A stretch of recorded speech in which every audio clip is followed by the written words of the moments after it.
श्री कृष्ण गोविंद हरि मुरारी, हे नाथ नारायण वासुदेव। श्री कृष्ण गोविंद हरि मुरारी, हे नाथ नारायण वासुदेव। श्री कृष्ण गोविंद हरि मुरारी, हे नाथ नारायण वासुदेव। ओम नमो भगवते वासुदेवाय। ओम नमो भगवते वासुदेवाय। सच्चिदानंद रूपाय विश्वोत्पत्त्यादि हेतवे तापत्रय विनाशाय श्री कृष्णाय वयं नमः। सच्चित आनंद स्वरूप परमात्मा जो सृष्टि के उत्पत्ति, पालन और संहार करता है तथा जीवों के आध्यात्मिक, आदि दैविक, आदि भौतिक तापों को नष्ट करने वाले हैं, अर्थात जीवों के मानसिक, शारीरिक और भौतिक दुखों को दूर करने वाले हैं, उन श्री कृष्ण भगवान को हम नमस्कार करते हैं।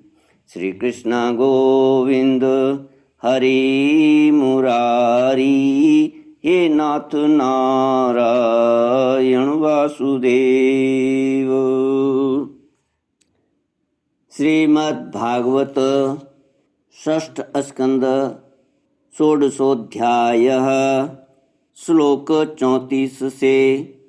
चित्रकेतुरुवाच अजित जित सममतिभिः साधुभिर्भवान् जितात्मभिर्भवता विजितास्तेऽपि च भजताम् अकामात्मनां च आत्मदोति करुणः। चित्रकेतु ने कहा, अजित भगवान के लिए, चित्रकेतु ने कहा, अजित, जितेंद्रिय एवं समदर्शी साधुओं ने आपको जीत लिया है। आपने भी अपने सौंदर्य, माधुर्य, कारुण्य आदि गुणों से उनको अपने बस में कर लिया है। अहो, आप धन्य हैं, क्योंकि जो निष्काम भाव से आपका भजन करते हैं उन्हें आप करुणा परवश होकर अपने आप को भी दे डालते हैं। भगवान, जगत की उत्पत्ति, स्थिति और प्रलय आपके लीला विलास हैं। विश्व निर्माता ब्रह्मा आदि आपके अंश के भी अंश हैं, फिर भी वे पृथक पृथक अपने को जगत कर्ता मानकर झूठ मूठ एक दूसरे से स्पर्धा करते हैं। नन्हे नन्हे परमाणु से लेकर बड़े से बड़े महत तत्व पर्यंत संपूर्ण वस्तुओं के आदि, अंत और मध्य में आप ही विराजमान हैं, तथा स्वयं आप आदि, अंत और मध्य से रहित हैं, क्योंकि किसी भी पदार्थ के आदि और अंत में जो वस्तु रहती है वही मध्य में भी रहती है। यह ब्रह्मांड कोश जो पृथ्वी आदि एक से एक 10 गुने 7 आवरण से घिरा हुआ है, अपने ही समान दूसरे करोड़ों ब्रह्मांडों के सहित आप में एक परमाणु के समान घूमता रहता है, और फिर भी उसे आपकी सीमा का पता नहीं है। इसलिए आप अनंत हैं। जो नर पशु केवल विषय भोग ही चाहते हैं, वे आपका भजन न करके आपके विभूति स्वरूप इंद्र आदि देवताओं की उपासना करते हैं। प्रभो, जैसे राजकुल का नाश होने के पश्चात उसके अनुयायियों की जीविका भी जाती रहती है, वैसे ही क्षुद्र उपास्य देवों का नाश होने पर उनके दिए हुए भोग भी नष्ट हो जाते हैं। परमात्मन, आप ज्ञान स्वरूप और निर्गुण हैं, इसलिए आपके प्रति की हुई सकाम भावना भी अन्यान्य कर्मों के समान जन्म मृत्यु रूप फल देने वाली नहीं होती। जैसे भुने हुए बीजों से अंकुर नहीं उगते, क्योंकि जीव को तो सुख दुख आदि द्वंद्व प्राप्त होते हैं, वे सत्वादि गुणों से ही होते हैं, निर्गुण से नहीं। हे अजित, जिस समय आपने विशुद्ध भागवत धर्म का उपदेश किया था, उसी समय आपने सबको जीत लिया, क्योंकि अपने पास कुछ भी संग्रह परिग्रह न रखने वाले, किसी भी वस्तु में अहंता ममता न करने वाले आत्माराम सनकादि परम ऋषि भी परम साम्य और मोक्ष प्राप्त करने के लिए उसी भागवत धर्म का आश्रय लेते हैं।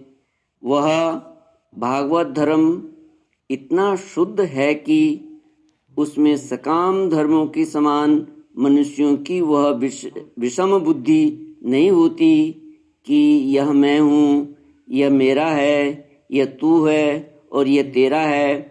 इसके विपरीत जिस धर्म के मूल में विषमता का बीज बो दिया जाता है, वह तो अशुद्ध, नाशवान और अधर्म बहुल होता है। सकाम धर्म अपना और दूसरे का भी अहित करने वाला है। उससे अपना या पराया किसी का कोई भी प्रयोजन और हित सिद्ध नहीं होता। प्रत्युत सकाम धर्म से जब अनुष्ठान करने वाले का चित्त दुखता है, तब आप रुष्ट होते हैं, और जब दूसरे का चित्त दुखता है, तब वह धर्म नहीं रहता, अधर्म हो जाता है। भगवान, आपने जिस दृष्टि से भागवत धर्म का निरूपण किया है, वह कभी परमार्थ से विचलित नहीं होती। इसलिए जो संत पुरुष चर अचर समस्त प्राणियों में समदृष्टि रखते हैं, वे ही उसका सेवन करते हैं। भगवान, आपके दर्शन मात्र से ही मनुष्यों के सारे पाप क्षीण हो जाते हैं। यह कोई असंभव बात नहीं है, क्योंकि आपका नाम एक बार सुनने से ही नीच चांडाल भी संसार से मुक्त हो जाता है। भगवान, इस समय आपके दर्शन मात्र से ही मेरे अंतःकरण का सारा मल धुल गया, सो ठीक है, क्योंकि आपके अनन्य प्रेमी भक्त देव ऋषि नारद जी ने जो कुछ कहा है, वह मिथ्या कैसे हो सकता है। हे अनंत, आप संपूर्ण जगत के आत्मा हैं, अतएव संसार में प्राणी जो कुछ करते हैं, वह सब आप जानते ही रहते हैं। इसलिए जैसे जुगनू सूर्य को प्रकाशित नहीं कर सकता, वैसे ही परम गुरु आपसे मैं क्या निवेदन करूं। भगवान, आपकी ही अध्यक्षता में सारे जगत की उत्पत्ति, स्थिति और प्रलय होते हैं। कुयोगी जन भेद दृष्टि से कारण आपका वास्तविक स्वरूप नहीं जान पाते। आपका स्वरूप वास्तव में अत्यंत शुद्ध है। मैं आपको नमस्कार करता हूँ। आपकी चेष्टा से शक्ति प्राप्त करके ही ब्रह्मा आदि लोकपालगण चेष्टा करने में समर्थ होते हैं। आपकी दृष्टि से जीवित होकर ही ज्ञानेंद्रियां अपने अपने विषयों को ग्रहण करने में समर्थ होती हैं। यह भूमंडल आपके सिर पर सरसों के दाने के समान जान पड़ता है। मैं आपका सहस्र शीर्षा